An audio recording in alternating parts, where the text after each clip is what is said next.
l'origine du film, c'est que, il y a quelques années avec, Philippe Orlandini, on avait créé une petite saga, de courts-métrages, d'horreur qui s'appelait Vision d'horreur et en fait, j'en avais réalisé 2, un qui s'appelle, Appel à l'aide et un autre qui s'appelle Croyance et puis je voulais en faire un troisième qui ne s'appelait pas déjà Sans voix, je crois, mais en tout cas, l'idée de Sans voix, c'était au début, c'était simplement de faire un truc de maison hantée qui soit muet. Un truc qui soit que de la peur et du ressenti, quelque chose d'assez abstrait en soi. Ça, c'est l'idée de base. Et en fait, au fur et à mesure que je couchais mes idées sur le papier, je me disais, bon, bah là, alors déjà qu'on avait Appel à l'aide hein, en court-métrage qui faisait à peu près 20 minutes, et là, plus je couchais mes idées sur le papier pour celui-là, et plus je me disais, bah là, on est passé de 20 à 30, de 30 à 40, de 40 à 50, ça, et à un moment donné, je me dis, bah, finalement, il y a tellement d'idées pour ce court-métrage qu'on ne peut pas en faire un court-métrage.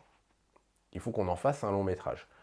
Mais après, il y avait ce problème bah ouais, mais un long-métrage d'horreur qui est quasi muet, parce que c'est ce qu'est le film, c'est compliqué quand même, c'est compliqué. Mais moi, j'aime bien les trucs compliqués.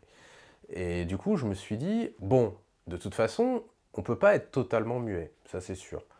Parce que le public d'aujourd'hui, il ne comprendrait pas un film qui serait totalement muet. À partie artiste, bien sûr, mais il y a des cartons. Donc je me suis dit, bon, il nous faut une introduction. Et ça a été, je pense que ça a été le plus long à trouver, l'introduction du film. Parce que comme je voulais que Lola soit vraiment le personnage central du film et qu'il n'y ait quasi personne d'autre, je me posais cette question de comment faire en sorte que le film il démarre quasi directement. C'est-à-dire qu'on ait une introduction qui dure peut-être 5 minutes, où tous les enjeux sont présentés, et où ensuite on passe directement à ce qu'on est venu voir, c'est-à-dire un film d'horreur, c'est-à-dire un truc qui fait peur, quoi. Et parce que je voulais faire un film qui soit de la peur pure, que de la peur, que tu aies peur du début à la fin. Parce qu'au final, quand on paye son ticket pour un film d'horreur, qu'est-ce qu'on veut? Ce qu'on veut, c'est avoir peur. Et moi, souvent, quand je regarde des films d'horreur, je suis là, je me dis, ok, là, ça fait 40 minutes qu'on me présente les personnages, et les personnages, je m'en fous. Parce que moi, j'ai envie d'avoir peur. Et donc, du coup, je voulais vraiment sauter ce truc des 40 minutes de présentation, d'introduction, etc.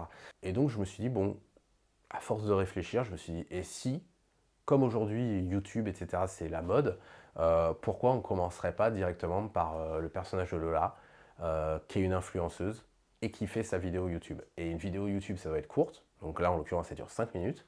Et donc, du coup, on a commencé par Lola, qui s'adresse face à la caméra, en vidéo, YouTube. Comme ça, on a tous les enjeux du film qui sont expliqués, et ensuite, on part directement dans la peur.